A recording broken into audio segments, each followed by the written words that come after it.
It's a lot of work, but peeling up potatoes, letting them soak a little bit to get starch out, getting ready to jar them up. It's a lot better than instant potatoes through the winter time. So at the moment we have the canner with hot water. It's not boiling, but it's hot. Potatoes getting ready to boil. Then a pot of clean water in the back. So after the potatoes boil, that water gets dumped out, the potatoes go in jars, the clean water goes in the jars. That gets a lot of the starch out of the jars. So we don't want a can with starch. I guess I should have cut more potatoes. I thought I had enough to get 7 quarts. But potatoes are in the jars, got a little bit of salt in there. Now we're going to fill with water, cap them off, and wipe the rims before we cap them off, then get them in the canner. The jars are full of hot water. They're sealed with the caps, and they're in the canner. This is not a full load. I ran a little shy of potatoes, so I'll be getting more going while these are cooking. So our All-American canner, the 925, biggest one I could get my hands on last year, is loaded. Our cover is all dogged down. Got high heat on it right now, so we can get some good steam rolling out through that little hole right there. And once we get a good steady stream of steam for 10 minutes, we'll put on the regulator and start letting it do its thing. So with the canners, make sure you follow manufacturer instructions so you don't have any kabooms or anything surprising or exciting or anything you don't want to happen. Here's why we don't put the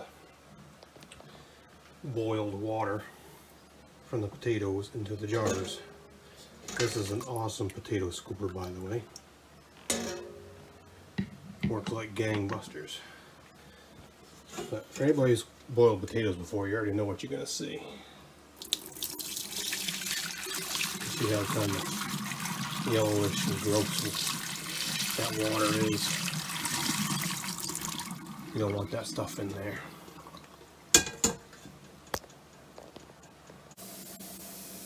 Alrighty. We've had good steady steam for 10 minutes. Ran that on the timer. Now we're going to put on our regulator weight. We're going to run it at 10 pounds. Don't do this without getting steam burned. Alright, now we just let her sit. Still on high heat for the moment. And we're going to start building pressure. And when that little jiggler starts rattling, we start a timer for the cooking. Another reason I like this canner is it's kind of stupid proof, so people like me can use it. You don't have to babysit it, messing around with the heat, trying to keep it at the exact PSI on the gauge like you do with the old gauge regulated ones that don't have this weight regulator. The gauge is just a reference, so you can see what's in it, you can see when it's depressurized. And that little baby right there is what does all the work. So any second now, that thing's going to start jiggling. We up the pressure according to the gauge.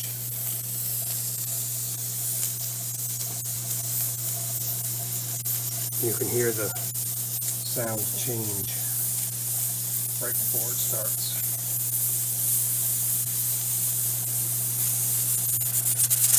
There it goes. So now we can turn the heat down because we don't need much heat to be able to maintain the pressure in this canner. And start our timer.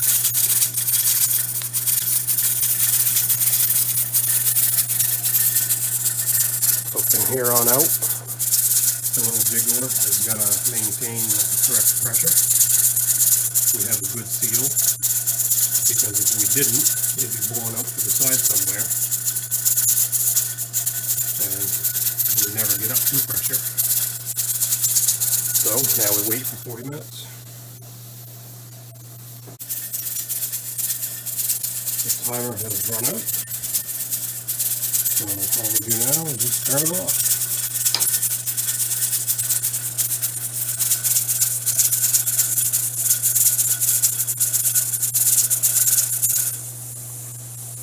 Just a second, that will stop jiggling.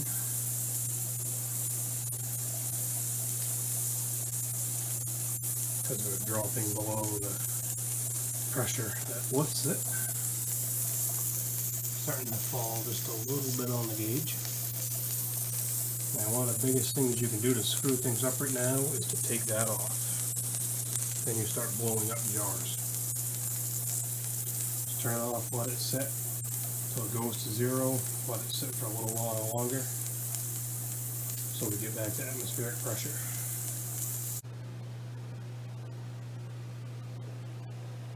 Gauge is hard on 0, has been for quite a while now. It's recommended 2 minutes. We're way beyond that. So now we can take off the regulator and get a little bit of steam out.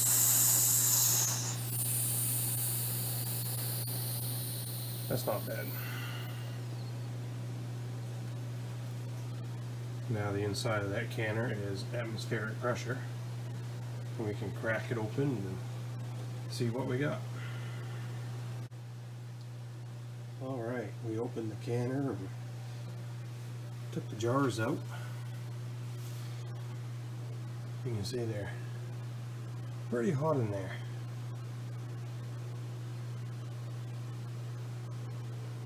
So they're going to sit out here and cool down, and then we'll start hearing some tink tink tink while they seal up. And we're keeping our water hot in the canner. Another round of potatoes will be ready to go in about another 4 or 5 minutes. I have more clean water boiling back there. Jars are ready, so we can get round number 2. On round number 2, I stuffed my potato pot just as full as I could and was able to get 7 of them. So that's a full load for this size jar in this canner.